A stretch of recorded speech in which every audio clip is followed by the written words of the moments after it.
And today I'm going to tell you a few things that you can find when you play a bit with Android Shell and with ADB and with command line tools. So first, a bit about myself. I'm a technical project leader at TiVo at their Poland branch here in Warsaw. TiVo has been recently merged.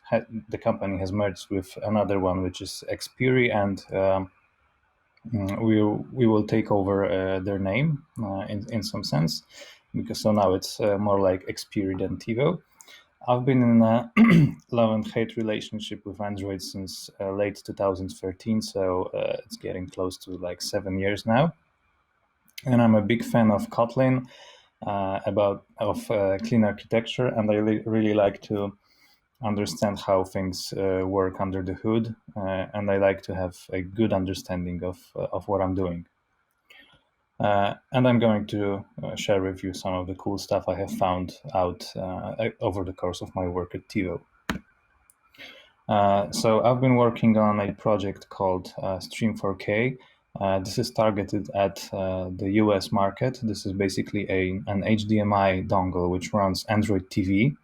And on top of Android TV, we have a TiVo Stream app, which is an aggregator of content from various different video streaming providers.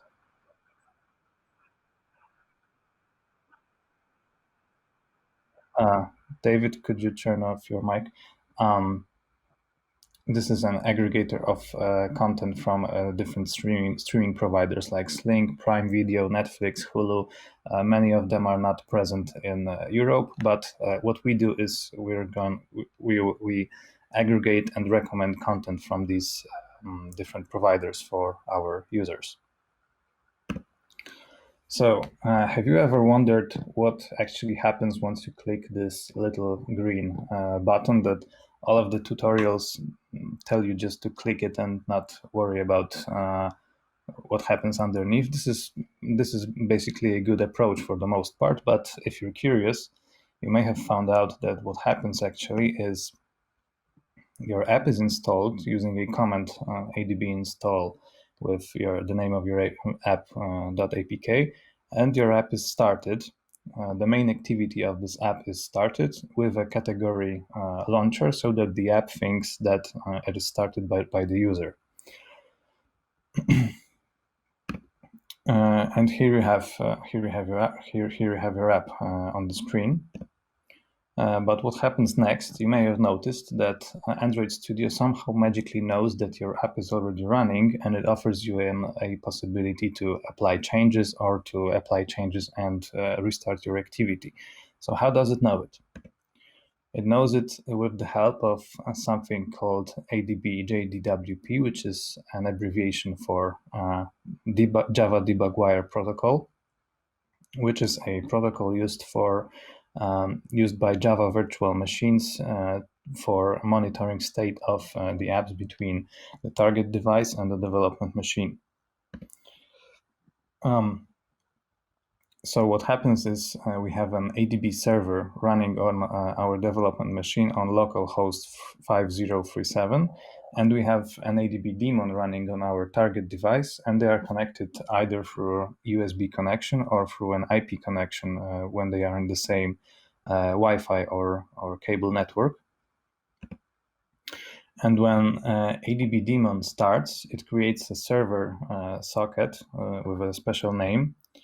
And if our application is debuggable, and it's assigned this property in Android manifest only when it's run from Android Studio using this green button. If it's compiled from Android Studio, if you compile it through command line, it does not get assigned this flag. But if it does, a special JDWP daemon thread is started inside of the app's process for monitoring of the state of the app, and this daemon thread can be seen in the threads pane in debug window. We see the ADB JDWP connection control thread. And the JDWP daemon connects to the Unix server socket on our development machine. And then some magic port forwarding thing happens, so that we have ports forwarded from our development machine to our target device, JDWP daemon. And this whole setup is used by Android Studio to monitor app state. So this is exactly what Android Studio is doing. And it's used also by the GUI and command line or command line debugger. So let me show you an example. If you invoke a command adb track JDWP, you will see all of the process IDs of all debuggable processes on device. And this is what you basically can see when you click on layout inspector, for instance, or there are many different windows or options inside an Android Studio that you can click, which lists all the running processes that you can debug or access in some way. But basically what happens is when you invoke this command on your development machine, you get a list of all the running apps that can be debugged. And when you open your app, you see the process ID of this new app appended at the end of the list. If you close it, it disappears. And therefore, Android Studio knows that the app is running. So another thing that happens when you click on the green run button, apart from installing and running the app, is tracking the application state through Java Debug Wire protocol, so that you're able to monitor the state or debug the app. So let me show you a small example of how we can debug the app from command line. This may be useful if you're, for instance, reverse engineering some apps, or if you're a hacker, or if you're setting up your CI pipeline. You may find it useful in some way. So if you set up the port forwarding between your development machine and the process of your app, which has the debug wire protocol thread, you attach the debugger to this forwarded port, and the Java debug wire Java debugger is initialized. And if you manually type in to stop in some method, inside of some method, or at the header of some method, you set a breakpoint.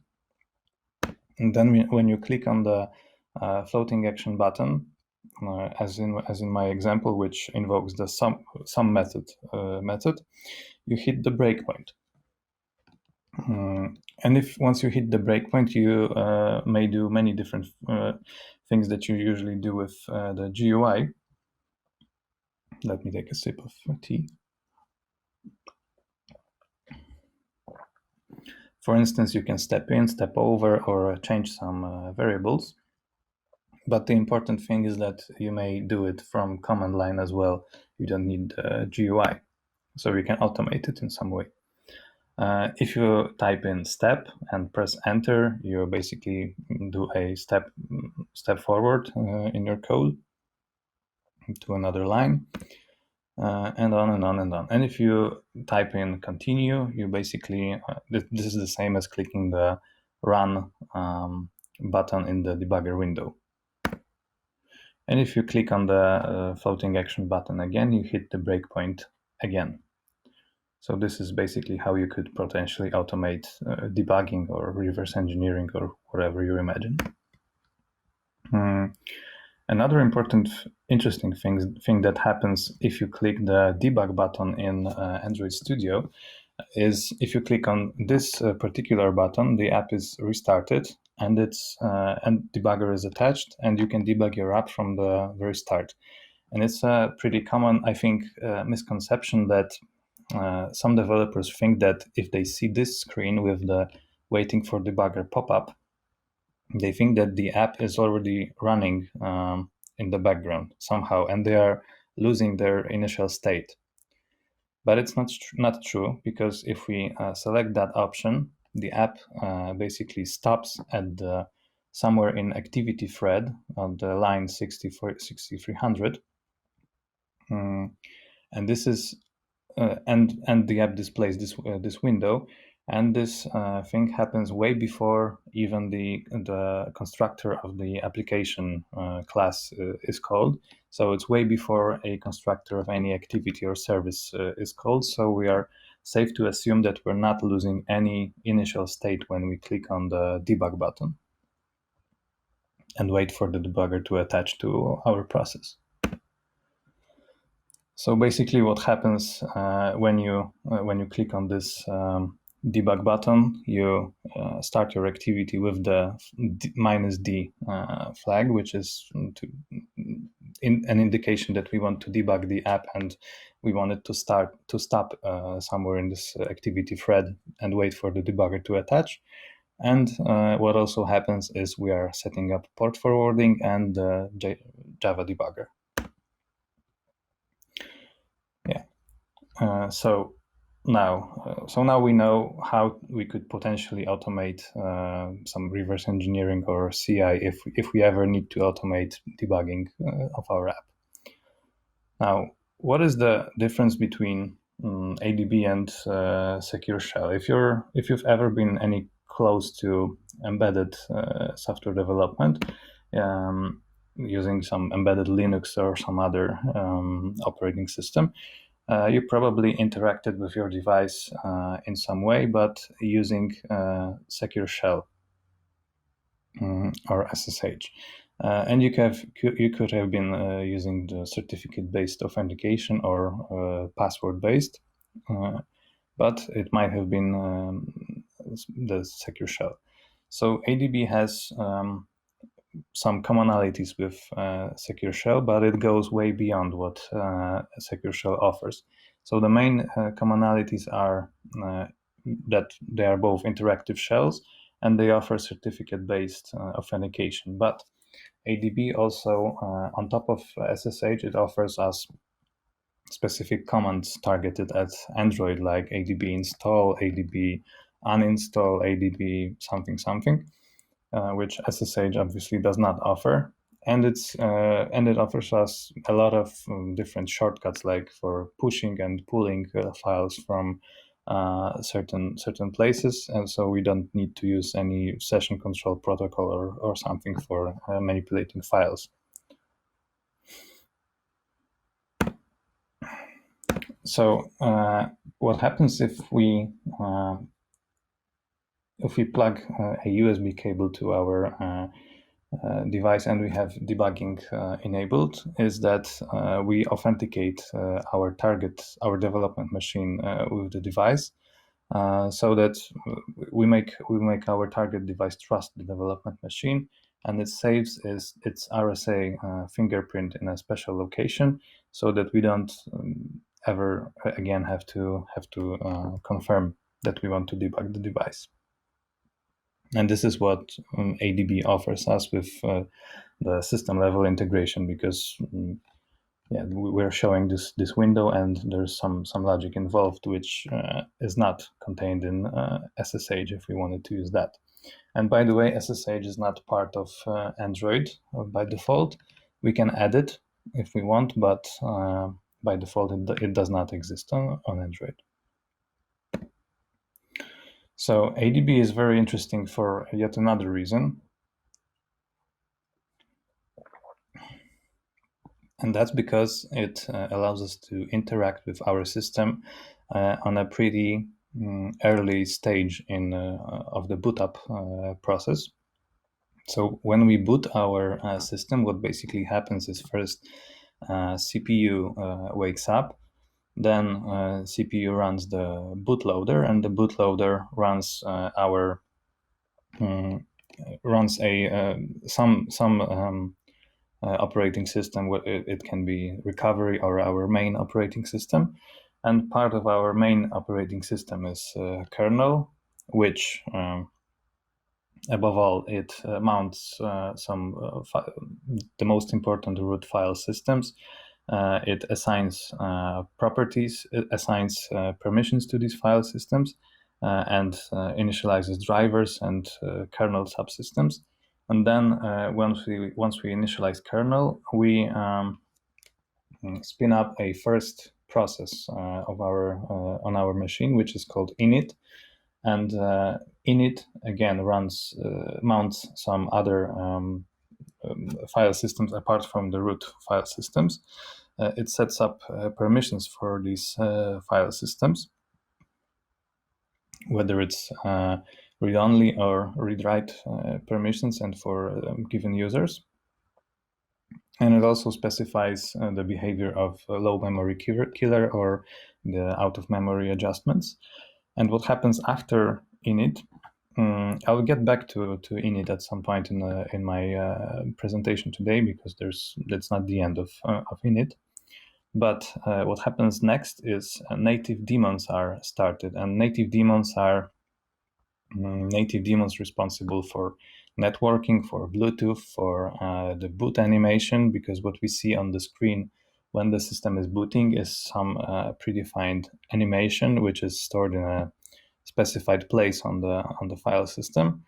And what we see on the screen is this boot animation, which is run by a native daemon, but underneath what happens is a lot of magic, because the system is booting up and spinning up all of these daemons and processes underneath. But it's important to note that one of the most important native daemons for us here today is ADB. And it's important to note that ADB is started before Android Runtime is started. So it's before any of the virtual machine application or system services started, because the next thing that happens after the start of native daemons is the start of Android Runtime. And by that I mean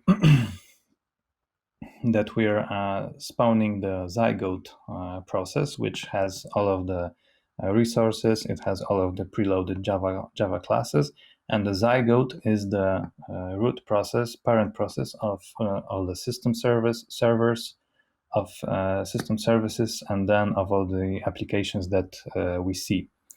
So if you ever want to reboot your device and keep it connected through USB, you may notice that you are able to interact with its file system way before you see anything on the screen, way before you see the launcher or the pin screen or SIM card screen or whatever. It happens pretty early. So if you ever run into problems with your device, that, for example, you break your launcher app or you uninstall your launcher app or something like that, you are able to fix it using ADB, just because it is started pretty early, before any of the Android runtime processes started. So now moving on to some less known and less popular ADB commands among normal everyday application developers. So what you could potentially do, if you wanted to, is to run as root. Routing is a keyword. It's a buzzword. It's a little bit, I would say, overloaded. But what basically routing means is that a regular human user of a machine is able to run with the highest possible privileges, or it may enable some apps running on the device to run with such privileges. But so a way to run as root is to either invoke ADB root or either invoke ADB shell and then switch user without a parameter, so it will switch us to root. Which is not, and both of these things are not possible on most of the devices that you normally get from your carriers, or you can buy in a retail store, because they are running ADB in secure mode. I heard some stories of some Chinese devices that run ADB in insecure mode and can be easily rooted, but the most popular devices like Samsung's, they have ADB secured. And you can get to know whether your ADB is running in secure mode or not by invoking the get prop and finding a proper property of your system. If you run the same, so for instance, if I run this command on my OnePlus 3T mobile phone, I'll get to know that ADB is running in secure mode. But if I run the same thing on an emulator, I will find out that ADB is running in insecure mode, so I'm able to get root on an emulator. So now, if we access shell on our on a normal regular mobile phone by using ADB shell, we will find out that ADB and the ADB daemon process on the device is run by the user shell, and we may find out that the shell itself is shell process itself is run by the user shell as well. And if we want to switch the user that we are running, we will find out that switch user command is not available on a normal retail device. If we want to do the same thing with ADB root from the level of the development machine, we'll find out that we can't do that as well. But if we do the same thing on an emulator, and if we invoke the get prop ADB on an emulator, we'll find out that ADB is not secure on an emulator, and we are able to run as root. So if we don't do anything, just log in on an emulator, we will find out that we are running as shell as well, as shell user. We will find out that our shell is running run by the user shell. The owner of this process is the name of the owner is shell. And if you want to switch user, we will be easily able to switch the user to root, and we will also be able to run ADB roots and restart ADB daemon on our target device to be running as root. Yeah, so we see that if we invoke the ps command on our target device, we'll find out that we are running as root. And it's also interesting to note that if we invoke the ps and grep sh command, we'll find out that the parent process, which is this number of our shell, is the same as the process ID of ADB daemon, which means that ADB daemon started a interactive shell process on our device. And the owner of both of them is root. What we may also want to do is, it's a common misconception, it's a digression right now, but it's a common misconception that root and having read-write access to the file system is the same thing. It's not the case. It's two different things. So being able to run as root is one thing, and being able to modify the system image is another thing. So if we wanted to mount our file system, for instance, the system partition as read-write, we would invoke the ADB remount command, or the longer one, ADB shell mount -o read-write remount read-write. And why would we want to do that?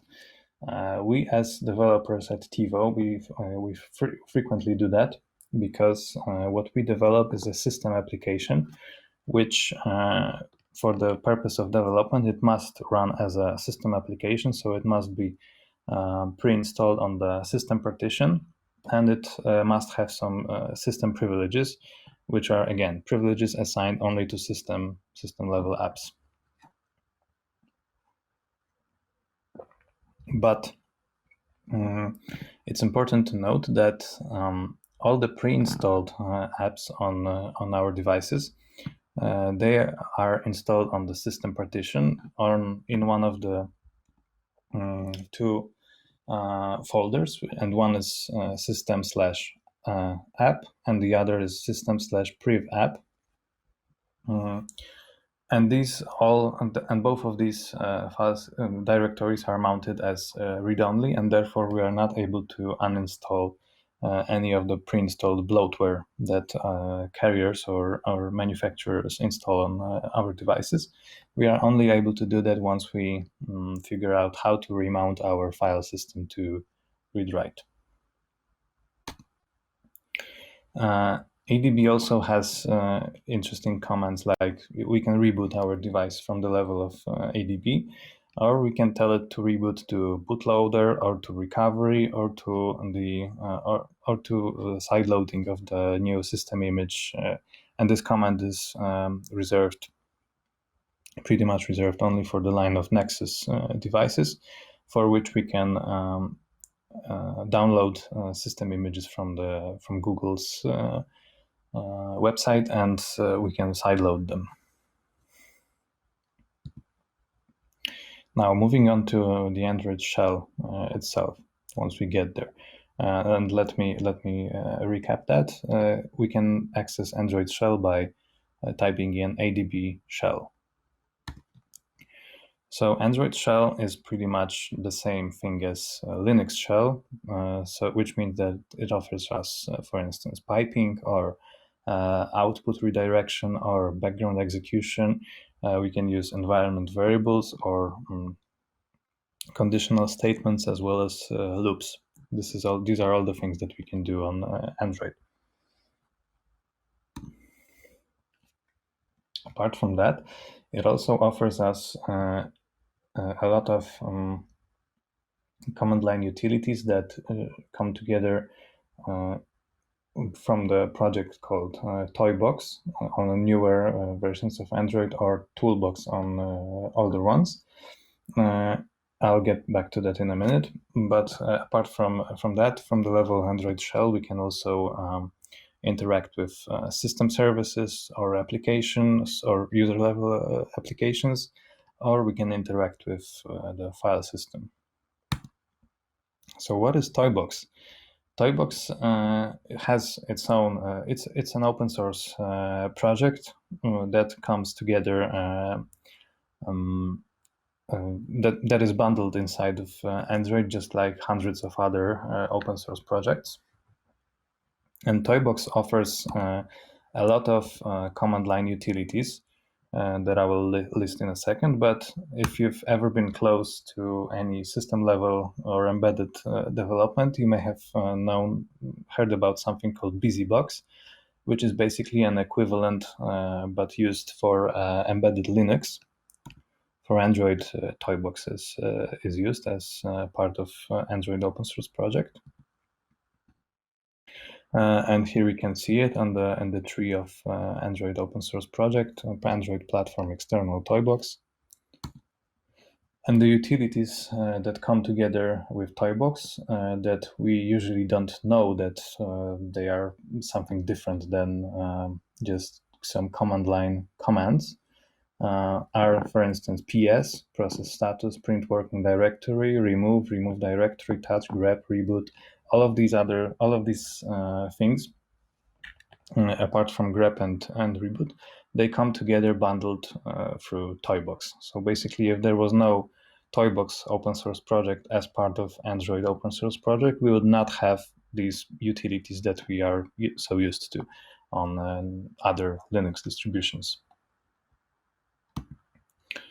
From the level of Android shell, we can also interact with, as I mentioned, Activity Manager. So we can call basically am start adb shell, am start some activity from some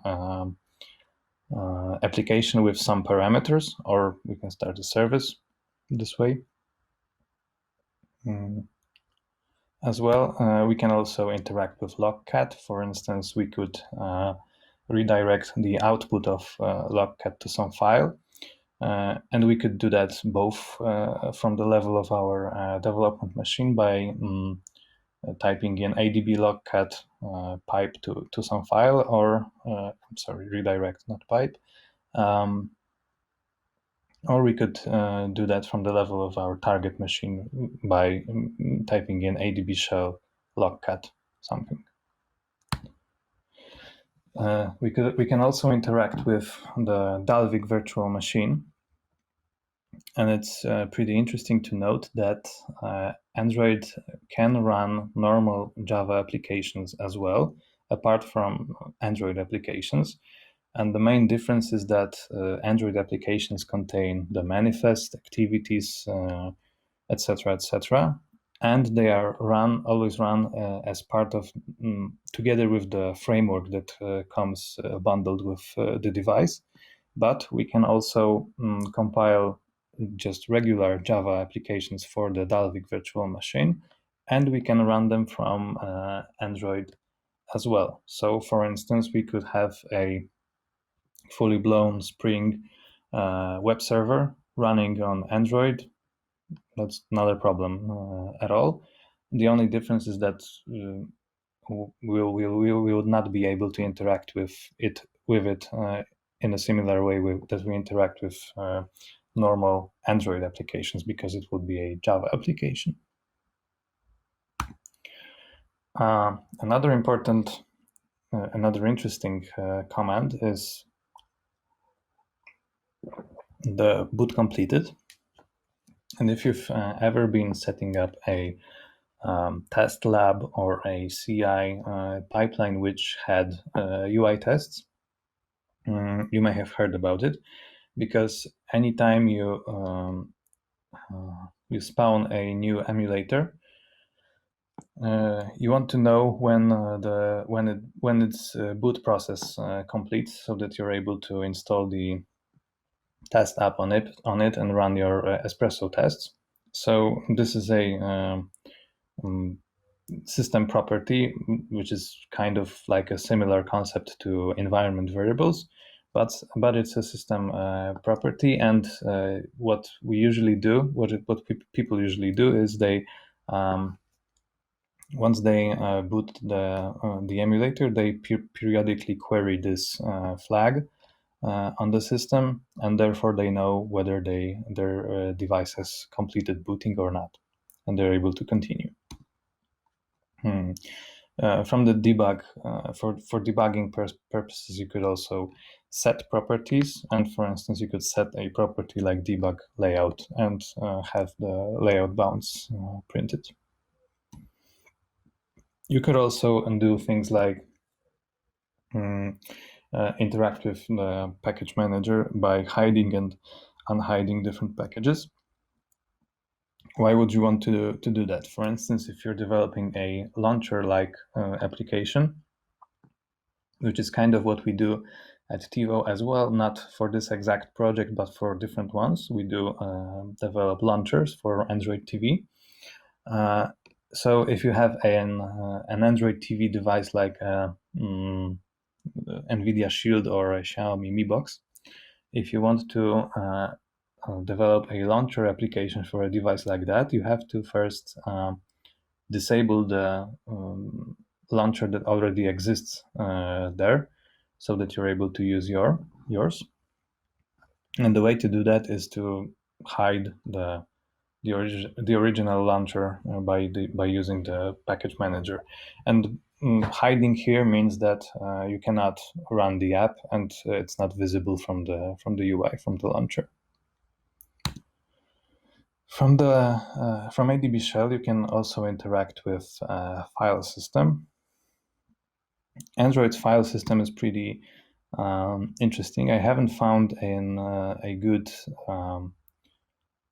picture anywhere. So if you just go to the root directory, so if you just type adb shell, enter the root directory and list all that you have there. So on an emulator, you would see a list of file systems mounted on the root.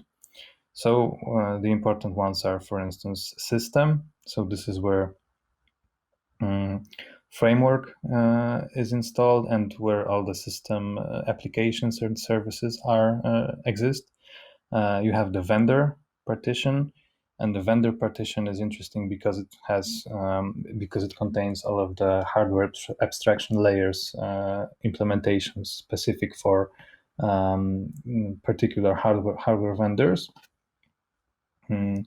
Another interesting one is data, where you have all the user data and where all the installed apps exist.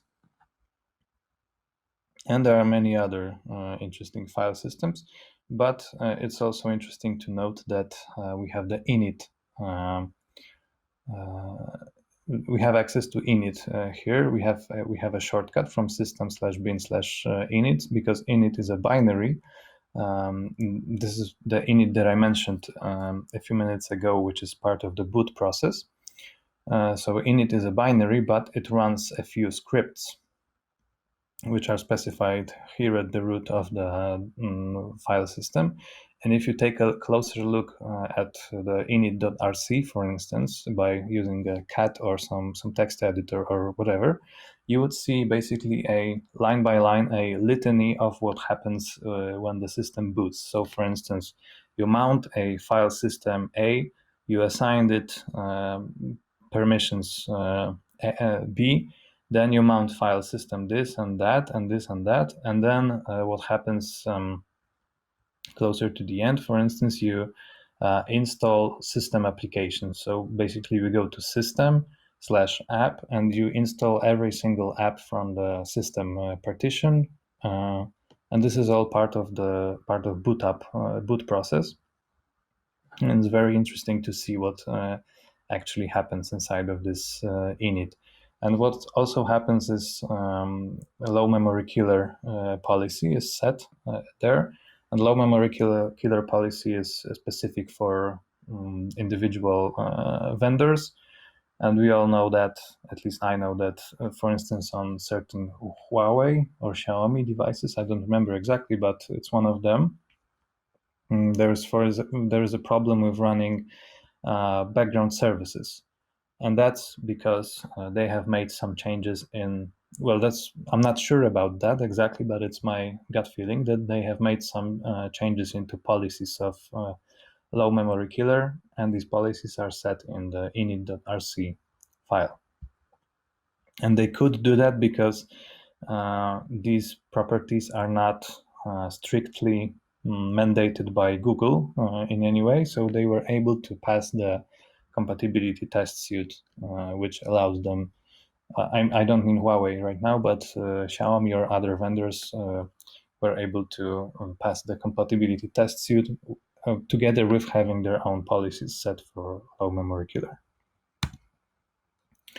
So if we take a look at data file system and data/app, we may find that there are apps installed in this folder. So we may find folders for different apps. So the name of the folder for my app is my package name together with some random string, which is assigned individually for every installation of a given app on a given device. And if we take a closer look at this, at what's inside this folder, we will find our APK installed, and we will find our native libraries if there are any. And apart from so we will find our base APK that we have installed on our device here. But apart from that, in other subfolders of this specific for this app, we will find optimized DEX files for our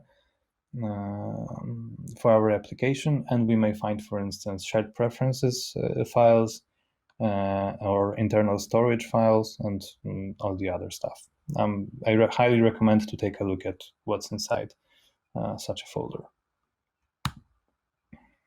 There is a very interesting file in the data/system directory, which is packages.xml, which has a list of all the installed packages of all the installed apps on the given device. and it has all of their installation paths. It lists all of the permissions assigned to these apps, and they also, interestingly, they list the user IDs of these apps, and we may find out that, for instance, system level applications and system servers, they share their user ID, and their user ID is their username is system.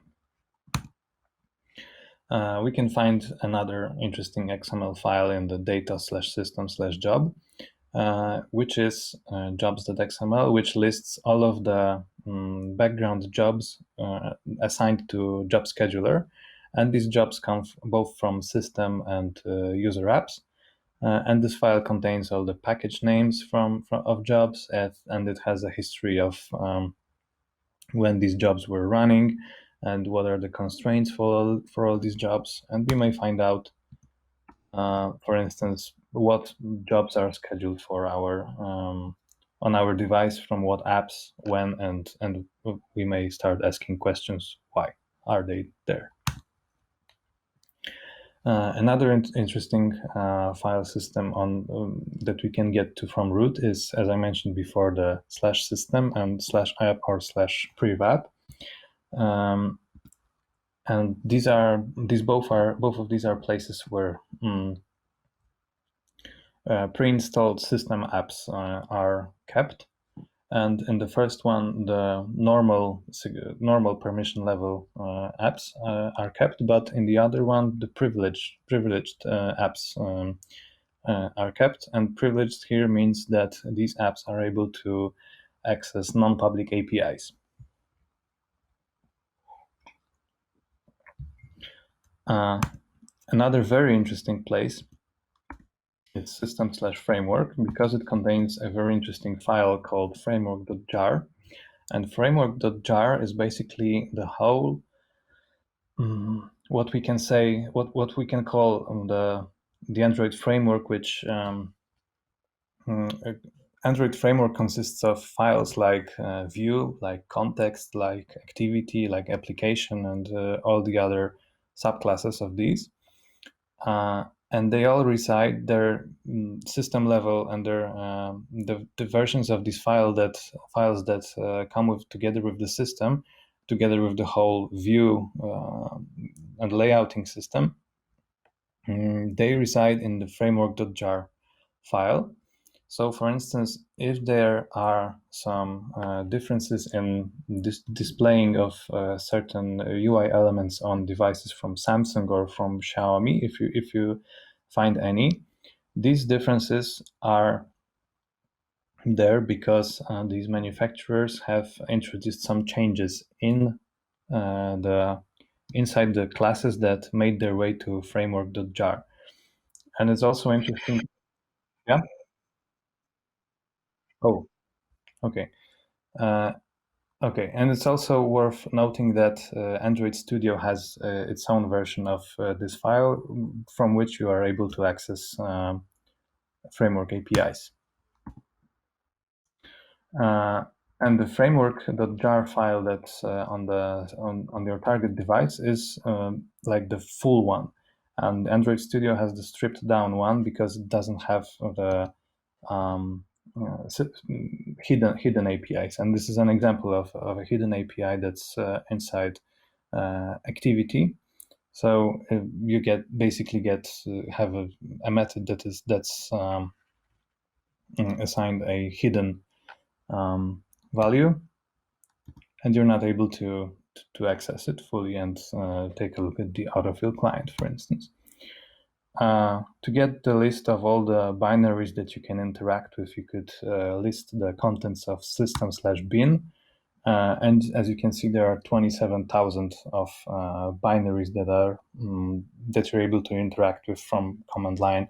And there are all the this is a mix of things that come from Toybox that I mentioned before, and the things that are part of Android, like Activity Manager. And there's also another directory, which is xbin, which on an emulator contains the switch user binary, which is in turn not present on production devices, like, for instance, my OnePlus smartphone. And from command line, you can also interact with system services, and there are 165 system services on a Pixel 3 Android 10 emulator, and we can compare it with only 65 system services on a similar emulator, but with Android 4.1. We could list our system services and get their package IDs. And we could interact with our system services from the level of IDB shell, for instance, calling service call statusbar 1 or 2. 1 or 2 stand for, to make the long story short, 1 or 2 stand for the method expand notifications panel or collapse panels. And if we invoke that, we will see that our notifications panel is shown or hidden. We can use, for instance, this method as part of our CI pipeline if we want to, if we need to. And it's also interesting to take a look at process status using the ps-a method. And what we can see here is that the init process has process ID 1, which is, as I said before, the first ever process started on Android. And there is an important zygote process, which is a parent process for all Java applications, which is 1700. And we can see that all the Java applications have a parent process with the same ID as the process ID of zygote, which is 1783. Okay, I'm hurrying up. And we can see also that my example application also has the parent process ID of zygote. A funny thing happens if we invoke stop zygote, which is basically means we are stopping the parent process of all the running Java applications, and we suddenly see what's a black screen because we no longer see any apps, no longer see our launcher, and no longer see Java system services. We can omit this one and this one too. Oh, here is another interesting thing that I wanted to mention. How do you think how much threads does an application like this, which is just a sample with a floating action button, how much threads does this app need? 1 or 2 or 3? Android applications are one single threaded after all. So such an application needs 13 threads, and this is why, and that's because first of all it has the main thread, and it has a render thread, which is basically, to make the long story short, we can say that it's responsible for rendering the UI. And we have also a number of different threads related to garbage collection and to interaction with system services like activity manager, like input manager. These are all the binder threads that are inside our app. So it's not true that Android applications are single threaded by design. They are 13 threaded at least. And have you ever, and it's I think it's a common also misconception to think that Java threads are somewhat different than kernel level threads, because they are not, because we have this magic virtual machine. But it's not true that they are something different, because they are pretty much the same as, well, they are exactly the same as kernel level threads. So if we create a few Java threads, we can also see them listed just as normally as all the other threads as part of our application.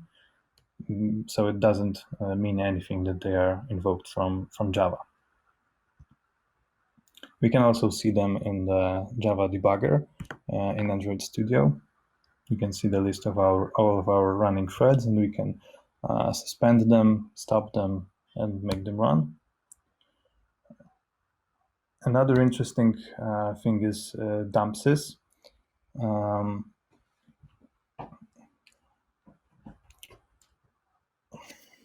Sorry. Another interesting thing is dumpsys. We can, for instance, list all the running activities by using okay. So, for instance, we can dump all of the running activities by using a command like this: dumpsys activities grep -i run. And this is helpful when we are, for instance, getting introduced into a new code base where we don't know, we're not sure what activity we are looking at.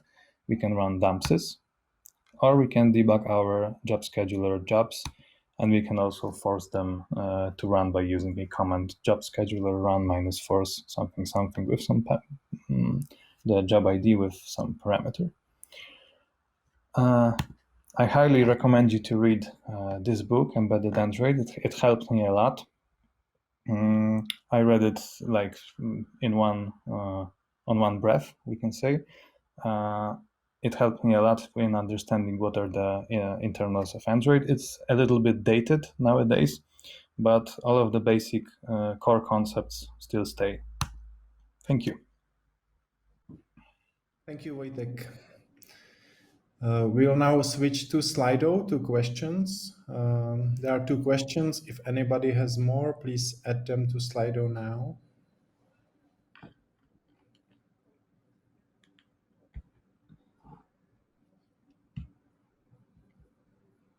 Can the backend please switch to Slido?